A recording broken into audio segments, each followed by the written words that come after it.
शाम का समय था। राहुल अपने बचपने के दोस्त हैरी के साथ बीच पर था। वो दोनों गोवा के ही रहने वाले थे। यार हैरी, हम लोग वीडियो बनाने में कितनी मेहनत करते हैं, मगर इतनी मेहनत करने के बाद भी हमारे सब्सक्राइबर्स नहीं बढ़ रहे हैं। बिल्कुल सही कह रहे हो तुम। और हमारी कुछ वीडियो में व्यूज़ कितने कम आ रहे हैं। कुछ तो करना पड़ेगा हैरी।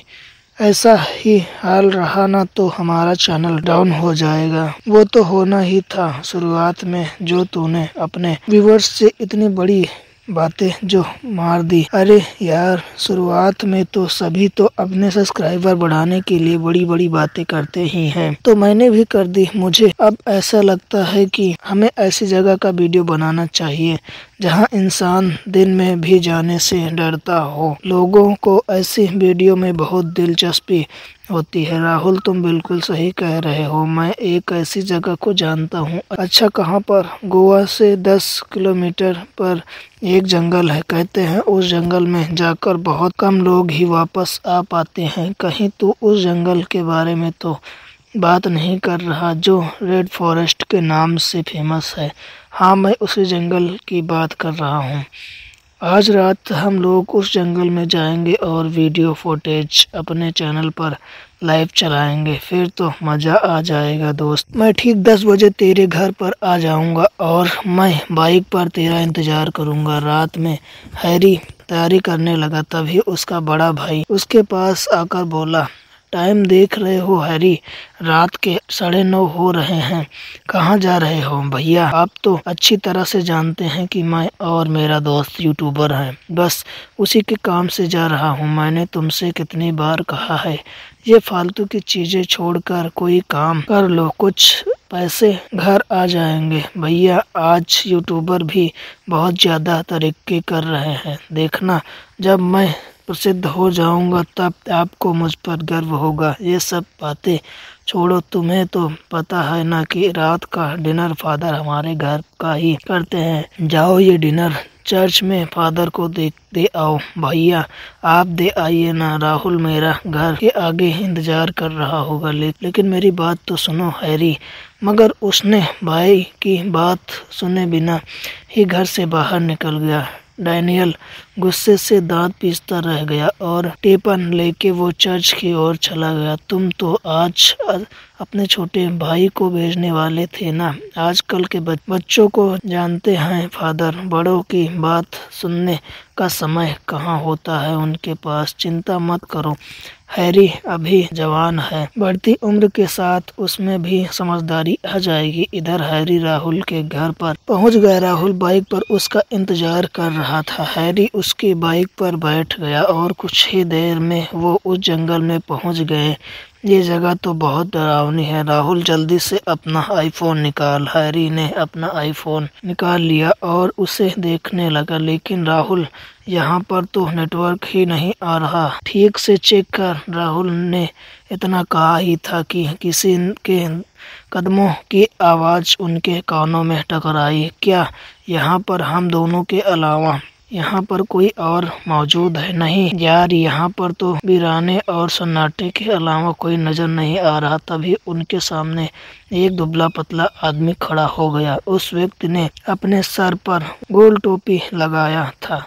वो व्यक्ति उनसे थोड़ी दूर पर था। रात के अंधेरे में उसका चेहरा उनको दिखाई नहीं दे रहा था। वो व्यक्ति भारी आवाज में बोला, तुम दोनों कौन हो और इस जंगल में क्या कर रहे हो?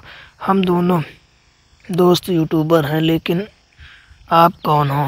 क्या तुम दोनों ने मिस्टर जोनाथन का नाम नहीं सुना? जोनाथन का नाम सुनकर वो दोनों बुरी तरह से चौंक पड़े। जोनाथन के बारे में तो सारा गोवा जानता है। कहीं तुम उस साइको की बात तो नहीं कर रहे जो आज से 40 साल पहले लापता हो गया था? उसके बारे में तो सभी लोग जानते हैं कि वो एक साइको किलर था, एक हत्यारा। लेकिन मैं उसकी कहानी पर विश्वास नहीं करता। मुझे तो लगता है कि लोगों ने बच्चों को डराने के लिए कहानी बनाई थी। हैरी की बात सुनकर वो व्यक्ति अजीब अंदाज में हंसने लगा और धीरे धीरे कदमों से उनके पास आकर खड़ा हो गया। अब उसका चेहरा उनको साफ साफ दिखाई दे रहा था। उसका चेहरा देखकर उनके होश उड़ गए। उस व्यक्ति के चेहरे पर कीड़े रेंग रहे थे, उसकी आंखें लाल थी। उस व्यक्ति ने जैसे ही उन अपने सर से हैट उतारी तो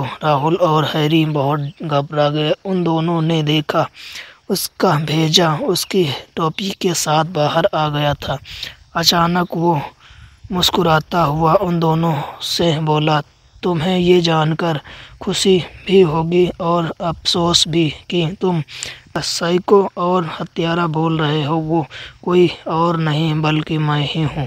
उस व्यक्ति ने इतना कहा ही था कि तभी राहुल और हैरी की आंखों में एक धमाका हुआ और वो दोनों एक साथ मरकर गिर गए। अगले दिन उनकी लाशें पुलिस को जंगल में मिली। डैनियल का रो रो कर बुरा हाल था। ज्यादा रोकर अपने आप को तकलीफ मत दो डैनियल, ईश्वर को यही मंजूर था। फादर कहा जाने से पहले उसने एक बार मेरी बात सुन लेता तो मैं उसको आपके पास भेजने वाला था। फादर अगर वो यहाँ नहीं आता तो आज वो जीवित होता। ये सिर्फ दिल को बहलाने की बातें होती हैं। सच तो ये है कि दोनों को इस जंगल में आना ही नहीं चाहिए था। अगले दिन दोनों का अंतिम संस्कार कर दिया गया। फादर अपने चर्च के अंदर जा रहे थे कि तभी एक नौजवान और एक महिला उसके सामने खड़े हो गए। तुम दोनों कौन हो?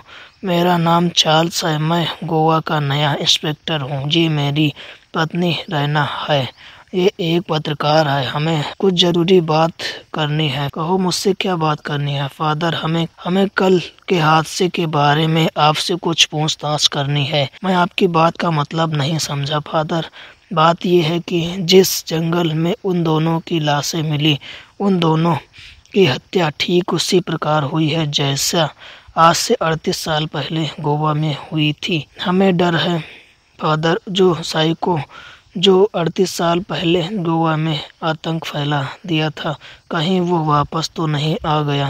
ये तो कैसी बातें कर रहा है? और उस साइको किलर से मेरा क्या लेना देना? हमने पुरानी फाइलों की जांच की है फादर कि हमें ये पता चला कि 38 साल पहले जोनाथन नाम का एक बूढ़ा शख्स इस चर्च में साफ सफाई का काम किया करता था और उसी वक्त आप इस चर्च के नए नए फादर बने थे। पूरे गोवा में केवल आप ही वो शख्स हैं जो उसके बारे में हमें जानकारी दे सकते हैं। मुझे जितनी जानकारी थी वो मैंने 38 साल पहले पुलिस को दे चुका हूँ। फिर भी आप इसके बारे में कुछ तो बता सकते हैं ताकि हमें इस केस में मदद मिल जाए, ताकि हम उसे पकड़ सकें और कोई बेगुनाह मरने से बच जाए। तुम दोनों तो बच्चों की तरह बातें कर रहे हो।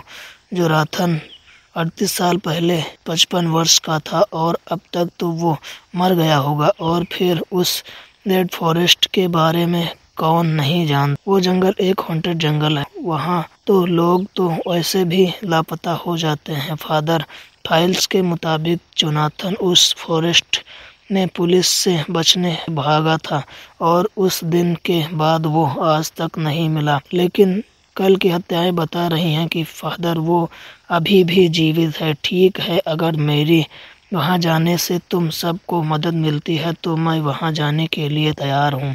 फादर ने इतना कहा ही था कि तभी वहाँ पर डैनियल आके खड़ा हो गया। फादर मैं भी आपके साथ चलूँगा। डैनियल तुम्हारी वहाँ पर कोई आवश्यकता नहीं है। नहीं फादर, इस दुनिया में केवल मेरा एक ही छोटा भाई था जो कि अब नहीं रहा। उस हत्यारे को अपने हाथों से सजा देना चाहता हूँ। कुछ ही देर में वो चारों उस जंगल में थे जहाँ पर अजीब सा कोहरा छाया हुआ था कि तभी उनके कानों में घंटे की आवाज़ टकराई। फादर बोले, अजीब बात है, ये तो चर्च के घंटे की आवाज़ है, लेकिन इस जंगल में तो मैंने चर्च के बारे में कभी नहीं सुना। अगर घंटी बजी हो तो यहाँ पर चर्च ज़रूर होगा। फादर हमें उसे ढूंढना होगा। और वो सब लोग घंटे की आवाज़ की तरफ बढ़ने लगे। कुछ देर बाद वो चारों एक बहुत पुराने चर्च के पास खड़े थे। रात बहुत थी, रात के 8 बज चुके थे। उस जंगल में जानवर की आवाजें आने लगी थी।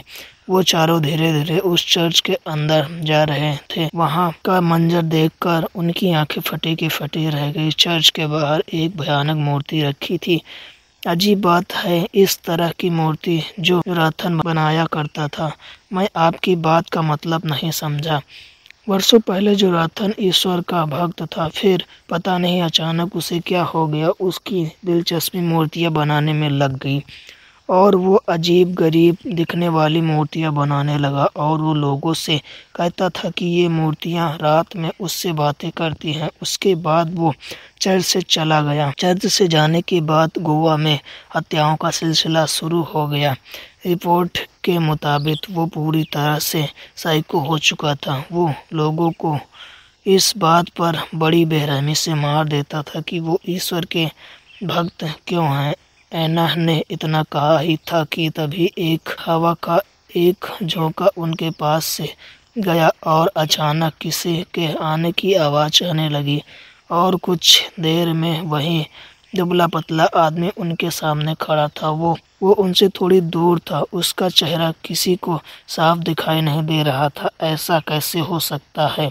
तुम्हें जीवित नहीं होना चाहिए, तुम तो जोनाथन हो ना। फादर की बात सुनकर चार्ल्स ने तुरंत अपनी पिस्तौल निकाल ली और ताबड़तोड़ उसके ऊपर चला दी, लेकिन गोलियों का उसके ऊपर कोई असर नहीं पड़ रहा था। अचानक वो भयानक दिखने वाला आदमी, जो असल में जोनाथन ही था, हंसता हुआ बोला, तुम सबको यहाँ पर मौत खींच कर लाई है। बेवकूफ़ इंसान, इंसानों की बनाई ये लोहे की पिस्तौल मेरे सामने खिलौने के अलावा कुछ नहीं है, लेकिन तुम जीवित कैसे हो जोनाथन? फादर, अजीब बात यह है कि मैं भी तुम्हारी ही तरह ईश्वर का भक्त था और फिर मेरे सपने में इस तरह दिखने वाला इंसान आया और फिर उसने मुझे अमर बनाने का वादा किया। अमर कौन नहीं बनना चाहता फादर, और देखो तुम्हारे सामने मैं जीवित खड़ा हूँ। इतना बोलकर जोनाथन उन चारों के सामने खड़ा हो गया। जोनाथन का चेहरा देखकर डैनियल और एना की चीख निकल गई। जैसे तुम अमरता कह रहे हो, उसे अमर नहीं कहते। कभी आईने में चेहरा भी देखा है अपना? तुम इंसान से शैतान बन चुके हो। सही कहा तुमने फादर। 38 साल पहले मैं पुलिस की गोलियों से घायल होकर इसी चर्च के पास पड़ा था। तब मेरे सपने में शैतान आया, उससे मेरी आत्मा का सौदा करने को कहा। इतना बोलकर जोनाथन उन चारों की तरह बुरी तरह से घूरने लगा। उसके घूरते ही उन दोनों की आंखें एक धमाके से फट गई। वो दोनों एक चीख के साथ जमीन पर गिर गए। ये देखकर फादर जोनाथन की तरफ क्रोधित होकर देखा। जोनाथन, तुमने भले ही शैतान के साथ सौदा किया हो, लेकिन तुम बिल्कुल मूर्ख हो। तुमने मुझे ये बताकर बिल्कुल अच्छा नहीं किया कि शैतान ने तुझे एक शर्त पर अमर बनाने का वादा किया था कि तुझे चर्च के अंदर मूर्तियां बनानी होंगी। अगर मैं ये मूर्तियां तोड़ देता हूँ तो शैतान के साथ किया गया तेरा वादा भी टूट जाएगा। इतना बोलकर फादर बगल में रखी कुल्हाड़ी उठा लेते हैं और उस मूर्ति पर हमला करने लगते हैं। जैसे ही मूर्ति धड़ से अलग हुई, जोनाथन एक काले धुएं में परिवर्तित हो गया और जमीन के अंदर समा गया। खत्म हो गया शैतान और खत्म हो गया साइको का किस्सा, और वो दोनों उस रेड फॉरेस्ट से बाहर आ गए।